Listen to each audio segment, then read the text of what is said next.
Welcome to today's podcast where we discuss updates on COVID-19 and cardiometabolic disease, brought to you by the Cardiometabolic Health Congress. I am Shpatim Karandria, the Scientific Director for CMHC, and today I have the pleasure of speaking to Dr. Ann Peters, CMHC Chair and Professor of Medicine and Director of Clinical Diabetes Programs at the University of Southern California in LA. And today we'll talk about diabetes and COVID-19. And Dr. Peters, thank you so much for joining us today, and we'll go ahead and jump right in. Does diabetes increase the risk of getting infected with COVID-19 or the severity of the disease? So many people have been concerned about the risk of diabetes with COVID-19, and I think it is a risk factor in a way. And basically what that means is that people who are older are more likely to have diabetes. People who are older often have worse outcomes with the virus, and they also have more comorbidities. So I think the real question is diabetes an independent risk factor? And the answer is we don't specifically know, but we do know that it co-aggregates with other risk factors. So age obviously is a risk factor. The presence of cardiovascular disease, particularly congestive heart failure, is a risk factor, and chronic kidney disease is a risk factor, and all of those are together with diabetes in many people. So that obviously skews the risk higher in those people with diabetes. But if you look at younger people who have, say, well-controlled diabetes and no other comorbidities, we don't know for sure if diabetes increases the risk of getting COVID-19 or the severity of the infection with COVID-19. And in my sense, or at least in my feeling about this, I don't think that well-controlled diabetes in the absence of comorbidities increases risk independently. But I do think that poorly controlled diabetes may well increase the risk. Obviously, the presence of other comorbidities may increase the risk. And then when people get sick with diabetes, they may develop insulin resistance and higher glucose levels, which requires additional treatment, or they could go the other way and not eat and develop hypoglycemia, which also requires treatment. So what I say is that patients with diabetes need to be extra careful should they get sick so that we can make sure that the diabetes itself doesn't make their illness more difficult to manage.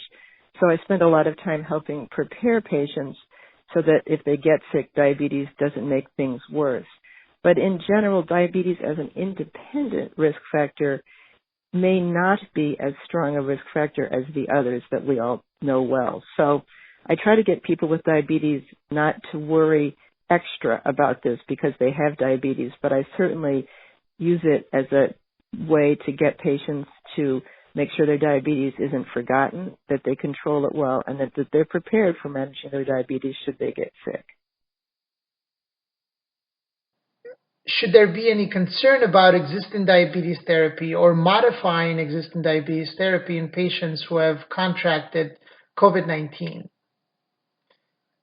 Well, I think one of the concerns in patients with COVID-19 is that a number of them get GI symptoms. They may get nausea and vomiting. They may not feel like eating or drinking, and I think dehydration becomes an issue. So if any of my patients develop any signs or symptoms of COVID-19 infection and they're on an SGLT2 inhibitor, I will hold the SGLT2 inhibitor. And in some cases, in leaner patients, for instance, where I think that their intake is too low, I may hold their GLP-1 receptor agonist. The other thing is if someone's not eating or drinking and they're on a drug like a sulfonylurea agent or insulin, you may need to reduce the doses if they're going low. But on the other hand, if somebody's developing hyperglycemia from insulin resistance, you may need to increase the dose, say, of insulin. So it's a balance between making sure someone's glucose levels stay in a healthy range, adjusting based on oral intake, and insulin resistance. And so I think we need to keep all of that in mind as we're managing our patients with diabetes. And have you encountered patients with COVID-19 in your practice? And also as a follow-up question, based on your experience, have you also encountered difficulties with the testing or referral capacity given the widespread shortages that have been reported recently? Well, I've encountered a few patients with COVID-19 in my practice, and fortunately, they've done well. And part of that is because they haven't been my sickest patients. So I have 80 and 90-year-olds who have lots of comorbidities who have been self-isolated and are doing well because they don't get it. But I've had some younger patients develop it, and they've done well because they were prepared and they had access to health care and basically stayed out of the hospital. My personal approach has been to work like crazy to keep access to our diabetes services available, so we make sure that patients can let us know if they're sick so we can adjust their insulin and their medications. I've made sure that all of my patients have sick day rules. I've made sure that patients have their supplies on hand because I don't want the management of a pre-existing chronic disease to get forgotten in the sense of this pandemic. So we keep open, and we do a lot of telemedicine now, but there are some patients who can't deal with their devices or who need in-person help. So we also keep the clinic open for those patients who need still to come and see us, and then we do testing for COVID-19. But, out here, like everywhere, we have real resource issues. We don't have enough in terms of N95 masks. We really try to limit testing to patients where we're most concerned, and we try to do all of those things. We've also had a diabetes educator and a dietitian get COVID-19 who've been in our clinic. So there's, not just patients who get this, but staff who've had issues too. So we follow all the rules to keep all of us safe. But really importantly, I think patients need to continue to have access to people who know how to help them with their diabetes management. And you mentioned some of this earlier, but how has COVID-19 impacted your practice? Well, in terms of the biggest impact, it's been switching everybody to telemedicine. So the best thing for me is that we've been doing telemedicine all along. I haven't done it with everybody, but we've had to switch everybody. And for a lot of our patients, it's been a challenge to figure out how they're going to upload their devices, whether it's just a glucose meter or a pump or a sensor. And so basically visits take twice as long, but I have somebody who's a diabetes educator who, before a patient even has their appointment with me, make sure that the patient can connect to us via telemedicine, can connect their devices so that then my staff prints out the data so that I can have meaningful encounters with patients. And then, we're pretty good at making sure that our patients have had all their recommended vaccinations and everything else, because I want to make sure people are, delinquent in terms of making sure their general health is taken care of. And then we've been crazy busy filling prescriptions and making sure people have 90-day supplies of things and that they get their prescriptions mail order so they don't have to go to a pharmacy. And so there's been just a huge demand for care, but, most of it we're doing in a clinic-based way, but it's a lot of change in an incredibly short period of time. So all of us are really struggling to keep up with the demand as it changes based on what our patients need. And lastly, what advice should clinicians give to patients with diabetes during this uncertain times?